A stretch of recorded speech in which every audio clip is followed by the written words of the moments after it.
Hi, today I want to show you how add remove magnification to your TECNO Phantom V flip.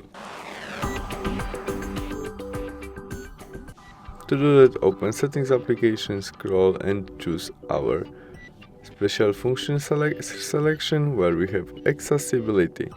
Now we must find our magnification, which is off. To turn on it, switch on, confirm by OK, and we have our shortcut, which position we can easily change by tap and swipe with it on screen and select place where we want it. To zoom screen, tap on our shortcut and tap on screen. To change position of our zoom, we must use two fingers and swipe with it.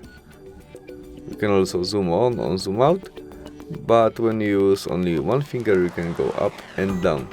To turn off your magnification, press again on your shortcut. And that's all. Thanks for watching. Bye!